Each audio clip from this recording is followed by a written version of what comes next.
ሰላም የተወደዳችሁ የማጀት ኢትዮጵያ ቤተሰቦች እንዴት ከርማችኋል? ዛሬ ደግሞ በልጆችም ሆነ በአዋቂዎች ዘንድ በጣም ተወዳጅ ሆነ በጾም ወቅት ልንመገበው የምንችለው ሁለት አይነት የአበባ ጎመን አሰራር ነው ይዤላችሁ የመጣሁት። ቆንጆ የሆነ የምግብ አማራጭ ነው። እንደምትወዱትም ተስፋ አደርጋለሁ። ቪዲዮዎቻችንን ማየት ከመጀመራችሁ በፊት የላይክ ምልክቷን መጫን አትርሱ። እንዲሁም አዳዲስ ቤተሰቦች ሰብስክራይብ ማድረግና የደወል ምልክቷን መጫን አትዘንጉ። እስከ ፕሮግራሙ መጨረሻ አብራችሁን ቆዩ።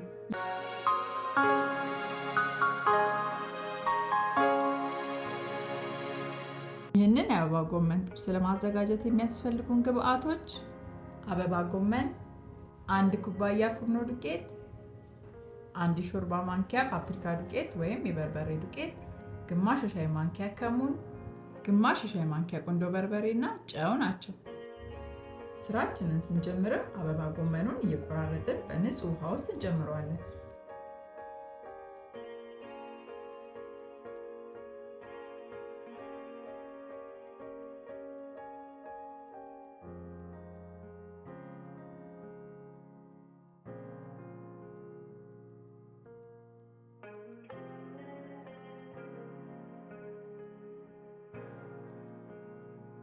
ቆራርጠን ከጨረስን በኋላ አበባ ጎመናችንን በምትመለከቱት መልኩ በደንብ አድርገን እናጥበዋለን።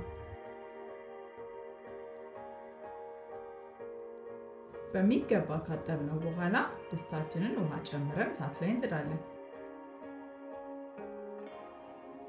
ውሃው የተወሰነ ከፈላ በኋላ አጥበን ያዘጋጀነውን አበባ ጎመን ጨምረን እንከድነውና ለ2 ደቂቃ ያህል እናገነፍለዋለን።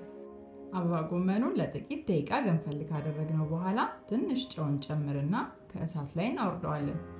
ውሃው በደንብ እስኪጠልልን ድረስ በማጥለያ ላይ እናስቀምጠውና ወደ ቀጣይ ስራችን እንሄዳለን።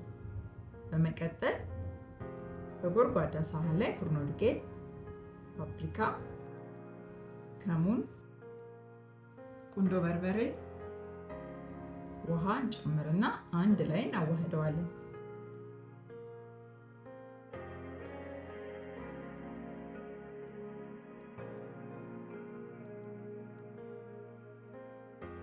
በምናዋህድበት ሰዓት ውሃውን እያየን ትንሽ ጠብ እያደረግን ማዋሃዳችንን እንቀጥላለን።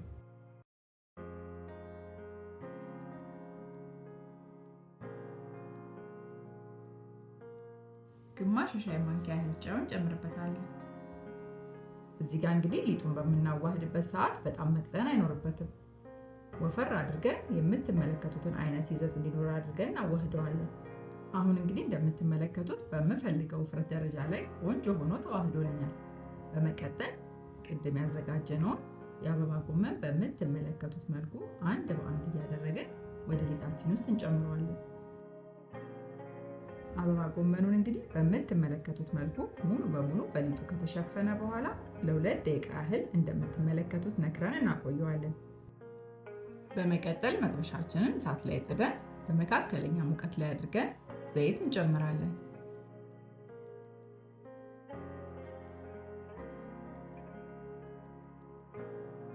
ዘይታችን ሲግልልን ቅድም ያዘጋጀናቸውን አበባ ጎመኖች በምትመለከቱት መልኩ አንድ በአንድ እያመጣን መጥበስ እንጀምራለን።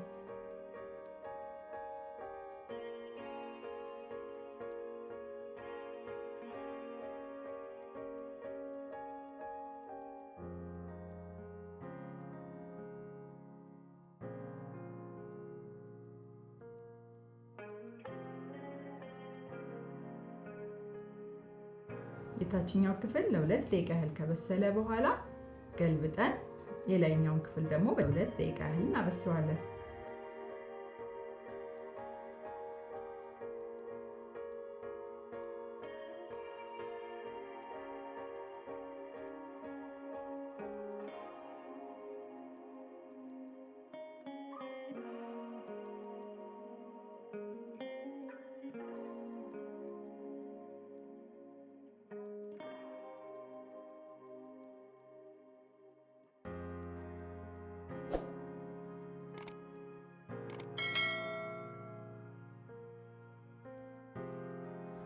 ለቻናላችን አዲስ የሆናችሁ ቤተሰቦች በየጊዜው የምንለቃቸውን የተለያየ አይነት የምግብ ዝግጅት ፕሮግራሞች እንዲደርሷችሁ ሰብስክራይብ ማድረግና የደወል ምልክቷን መጫን አትርሱ።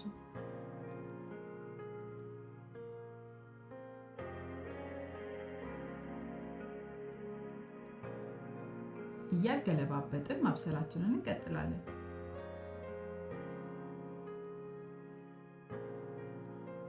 ለቻናላችን አዲስ የሆናችሁ ቤተሰቦች በየጊዜው የምንለቃቸውን የተለያየ አይነት የምግብ ዝግጅት ፕሮግራሞች እንዲደርሷችሁ ሰብስክራይብ ማድረግ እና የደወል ምልክቷን መጫን አትርሱ።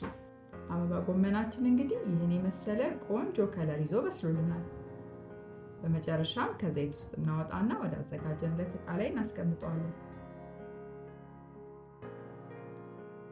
በመቀጠል ወደ ሁለተኛው አሰራር እንሄዳለን። አበባ ጎመናችንን በካሮት መፈቅፈቂያም ሆነ በሽንኩርት መፍጫ ድቅቅ አድርገን እንፈጨዋለን።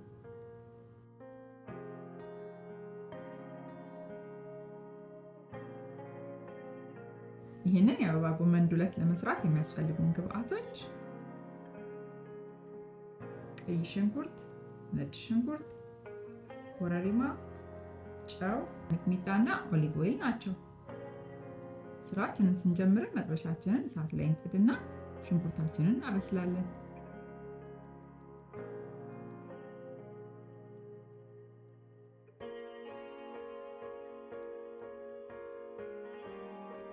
ሽንኩርቱ ጥብስ ብሎ ከበሰለልን በኋላ ነጭ ሽንኩርቱን እንጨምርና አንድ ላይ እናበስለዋለን።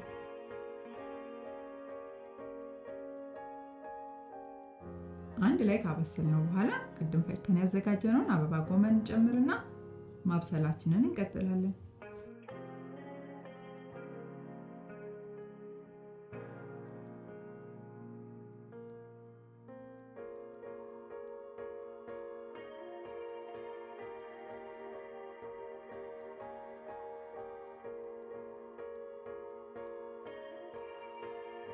ለሁለት ደቂቃ ያህል አበባ ጎመናችንን ካበሰልነው በኋላ ኮረሪማ፣ ሚጥሚጣ፣ ጨው እንጨምርና ማማሰላችንን እንቀጥላለን።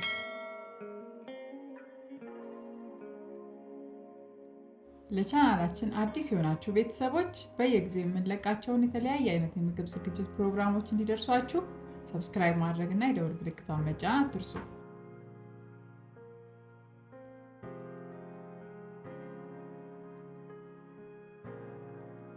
አበባ ጎመናችን እንግዲህ በሚበላበት ወቅት ድርቅ እንዳይልብን ትንሽ ውሃ ጠብ እናደርግበትና ማብሰላችንን እንቀጥላለን።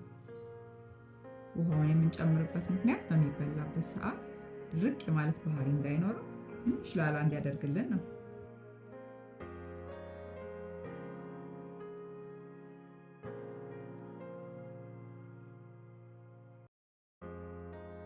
አበባ ጎመናችን እንግዲህ እንደምትመለከቱት ቆንጆ ሆኖ በስሎልናል። በመቀጠል ለገበታ ዝግጁ ማድረግ እንችላለን። ሁላችሁም በየቤታችሁ ሰርታችሁ ሞክሩት፣ እንደምትወዱትም ተስፋ አደርጋለሁ። የዛሬውን ፕሮግራማችንን በዚህ ያጠናቀናል። በቀጣይ በሌላ የምግብ ዝግጅት ፕሮግራም እስክንገናኝ ሁላችንም በያለንበት ቸርን ሰንብት።